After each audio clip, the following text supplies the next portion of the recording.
It was an interesting contribution.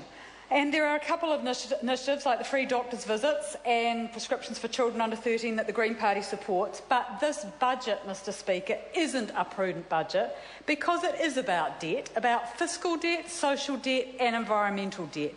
And when National came to power, the government debt was $14 billion. How much is it now? $61 billion. That's $13,500 for every New Zealander, an increase of $11,000 for every person in New Zealand since 2008. So John Key's government may achieve a small surplus, but it's been profligate in its borrowing, and it's burdening present and future generations with the costs of repaying that debt. That debt means that we have $1 billion in interest costs every year, and that's $1 billion which we can't spend on health, on education or on the environment like conservation. And there's also a major problem, Mr Speaker, in the government's spending priorities, because it is skewing some of the spending in the natural resource area towards ripping off the environment. In this budget, National found an extra $40 million to subsidise more irrigation and more pollution of our rivers and lakes. But it can't find a single dollar more to properly protect our wild landscapes, our species like the mohua and the kaka, and our threatened native bats. They are faced this year, Mr Speaker, with a plague of rats and stoats, and yet National couldn't find a single dollar extra to avoid that threat. We had the Minister trumpeting the Department of Conservation's program to increase predator control over another 6,000 hectares to tackle the mast year, the heavy seeding in our beech forests, which is followed by an increase in rat and mice numbers and then an increase in stoats, which then turn on our birds. Yet is there a dollar in this budget to help control those rats and stoats, that pest plague? No. There's $40 million more for more subsidies for water pollution, but not a single dollar more. In fact, there's been a cut of nearly $5 million in the funding for the Department of Conservation's Natural Heritage Management, which is the program where we get pest control done, where we get work done for our threatened species. And it's the department that's going to have to scrimp and save. It's going to have to reduce its other work in order to tackle this predator plague.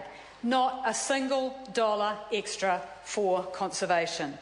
If this had been a green budget, Mr Speaker, we would have had a government that looked after all New Zealanders, not just the top 2%.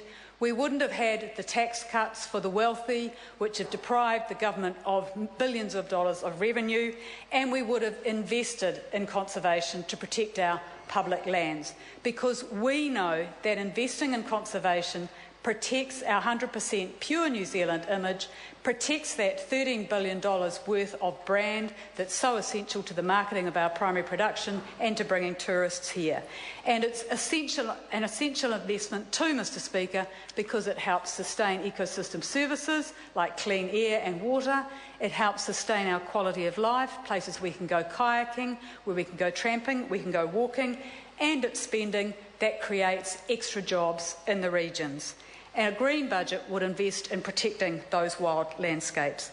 Instead, in this budget, the government is spending on very risky ventures. By putting an extra $40 million into the Crown Irrigation Fund, it's signalling to the people of Hawke's Bay and the Hawke's Bay Regional Investment Company that it's likely to be spending on that very grandiose dam scheme at Ruataniwha. And that's despite the fact that there are no obvious private investors for that scheme, that Trustpower's pulled out, that Ngāi Tahu has pulled out, and there's a very low likelihood of getting good commercial returns. So what's the HBRIC doing? It's looking to the Crown Irrigation Fund for a big handout to subsidise that scheme and plug the giant hole in its funding. So, Mr Speaker, the Green Party knows that if we're going to have a prosperous economy, we need to have an environment which we invest in, not one which we rip off through subsidies. And our initiatives, like the Green Investment Bank that was announced last week, would seek to change the direction of our economy to put it on a much more sustainable footing to capture a slice of that $1 trillion global market in renewables. A green budget would be about a more sustainable course for our future, not investing in industries which pollute and destroy our environment. Sorry, I wasn't informed that this was a split call. It's a split call. It is a split call. Well, in that regard, you have 5 minutes, Julianne Gender. Yeah, it is helpful if members alert the speaker first, and then I can give a warning bell, and it would be preferable if that happened.